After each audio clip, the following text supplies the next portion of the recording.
I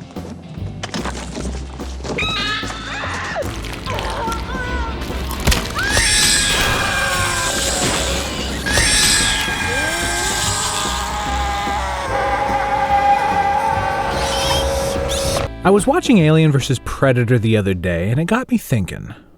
When predators aren't out hunting sentient species for fun, what do they do with themselves? So I had to imagine a predator relaxing at a bar, getting a few drinks. The same goes for Alien. Sure, they seem to almost purely live out of a desire to kill, reproduce, and kill some more. But that's not so different from us humans.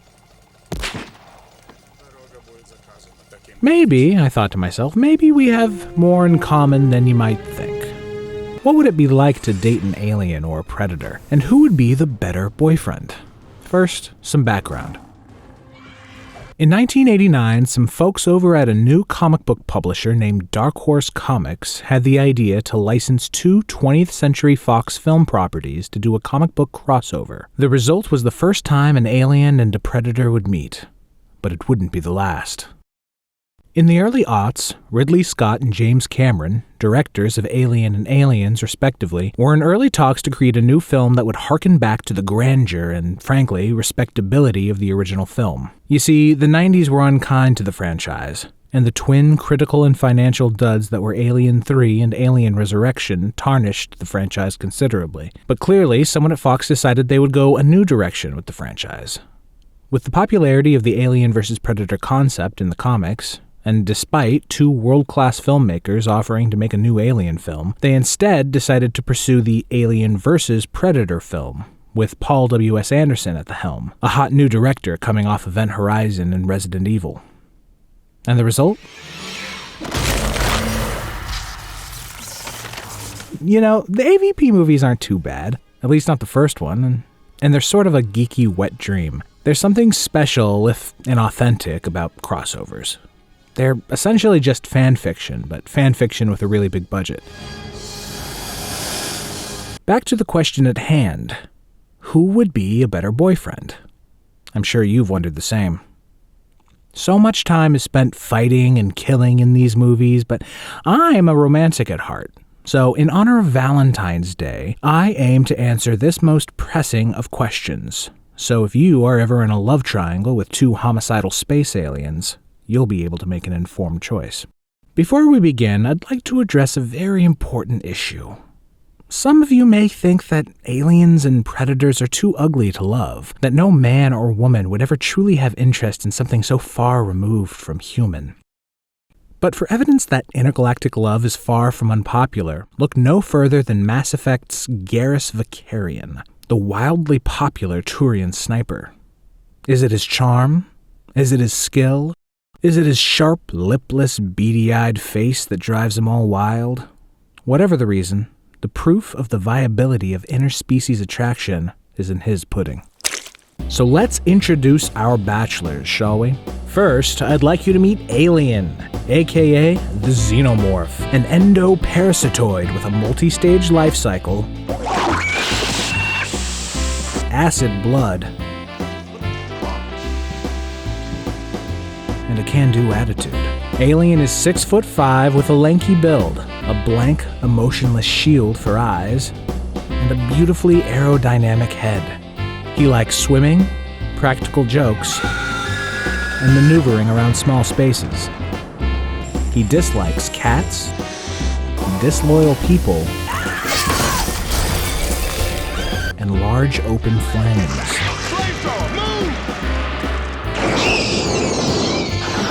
Bachelor number 2 is Predator, a member of the spacefaring Yautja race. He has neon green blood, exotic facial mandibles, and a competitive nature.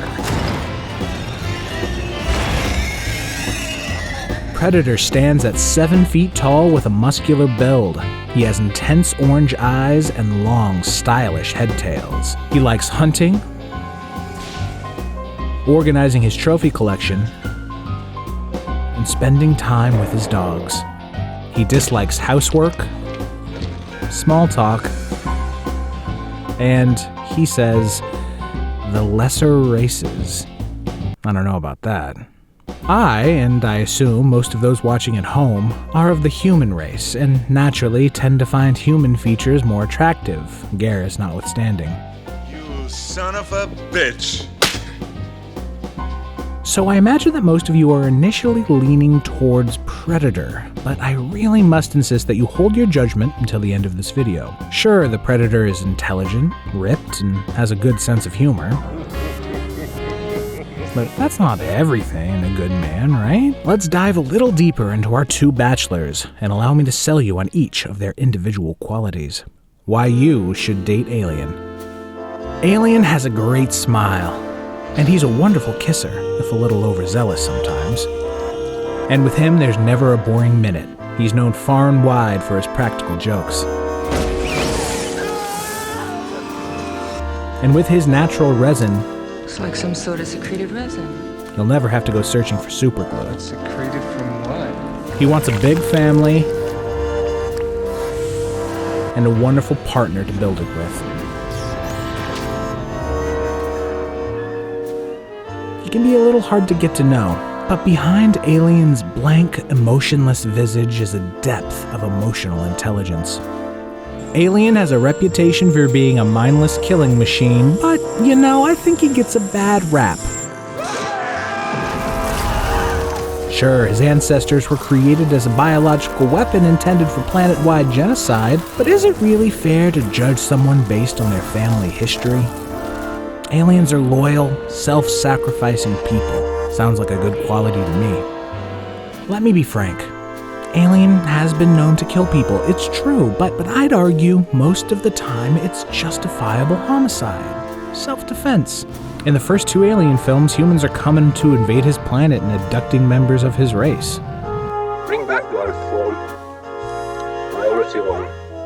Not cool. Why you should date Predator.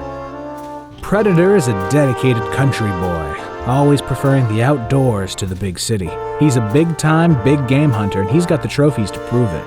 And he's well-traveled, from Central America to LA, to Colorado, and even far-flung Antarctica.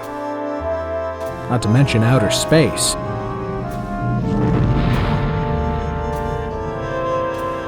And Predator must have been a Boy Scout because he's as handy as they come, trained in medicine,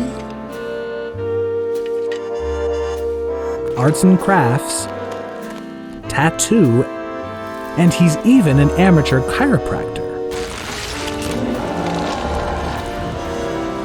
Predator may not be the prettiest boy on the block, but with a body like that, who'd mind? And he prefers wearing a mask most of the time anyway.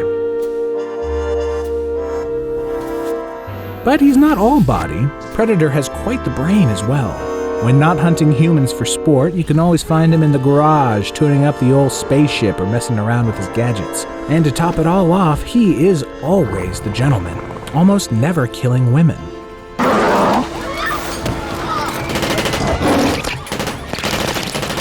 Almost. Believe it or not, these boys do have some downsides, and I'm not afraid to share them with you. Why you shouldn't date Alien. I won't sugarcoat things. Alien is a slob, plain and simple.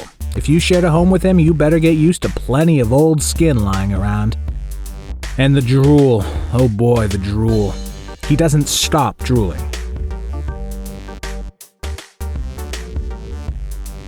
He's also a mouth breather, but there's nothing he can do about that.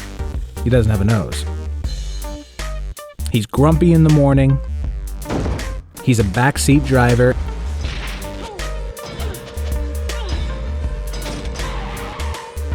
And your cat'll hate him. And if things get serious, you should know that not having kids with Alien is a deal breaker. And he can be quite forceful on the issue. And if you do want children, well, I don't know how to say this. To put it plainly, they'll have faces so grotesque that not even a mother could love them.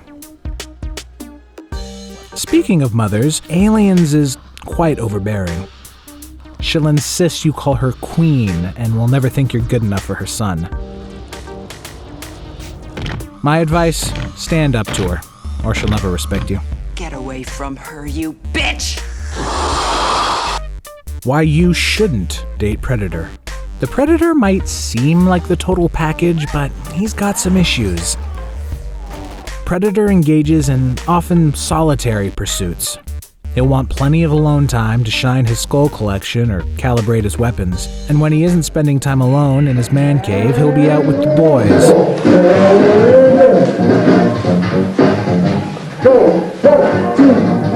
And speaking of his friends, they're a bunch of assholes and sometimes make a game of hunting and killing each other. It's some kind of blood feud, I guess. So, that sucks. Socially and politically, Predator is a conservative, and he'll expect a certain type of stay-at-home partner, as he hates doing housework. He is pro-life. Ironic, considering how much he revels in death, but I already told you he was conservative. And I'm afraid the only way you'll really be able to bond with him is if you don your own armor and go out killing with him. And there's something else I should probably address. Predator's racist. So, in the original Predator, Arnold Schwarzenegger and his team of mercenaries kill a whole camp of guerrilla fighters in an undisclosed country in Central America. The only survivor is Anna, who tells them a story from when she was a little girl. We begin finding our man. We found them sometimes without their skin, and sometimes much, much worse. Only in the hottest years this happens. And this year it grows hot. So basically, whenever the Predators want a bit of sun, they come down for a vacation to kill some brown folks. And okay, look, you might be saying, it's just a coincidence that they targeted these people. Maybe they found a place in Central America they liked, so they kept coming back, like a timeshare or a favorite B&B. Knock, knock. But then, in Predator 2, we see Predator show up in Los Angeles. And what is the first thing he does? Kill some more Latinos! Sure, they were vicious criminals, but what does Predator care if they belong to a violent gang or not? If anything, you'd think he would consider that admirable. Then, in Predators, when a group of international killers are dropped on a foreign planet as wild game, guess who Predator kills first? A Mexican, Danny fucking Trejo. And finally, in AVP, we find out the Predators have been doing this for thousands of years. Every 100 years, the gods would return. In a flashback, we see them atop some Mesoamerican-looking pyramids, sacrificing some innocent Mayan girls in some weird religious ceremony. Humans were used to breed the ultimate prey. You see what I'm getting at, right? Predator has it out for Latinos. And, I don't know if that's a deal breaker for you, but it should be. There isn't too much left to be said about these two boys. One is a slimy homebody looking for a warm body to implant his parasite, and the other is a muscular butterface who is more interested in his kill count than a romantic dinner. As for their homicidal natures, consider this. The Predator kills for sport. Alien kills out of instinct. Meaning, if you startle Alien, he may accidentally blow your face off with his second mouth. But Predator might kill you just if he thinks you put up a good fight, or if he finds out you're Latino. Fuck you! The choice is yours, ladies and gentlemen. Let's give our bachelors a round of applause for being such good sports, and please let me know in the comments who has your vote. And as I always say, live, laugh, like, and subscribe. Happy Valentine's Day, everyone.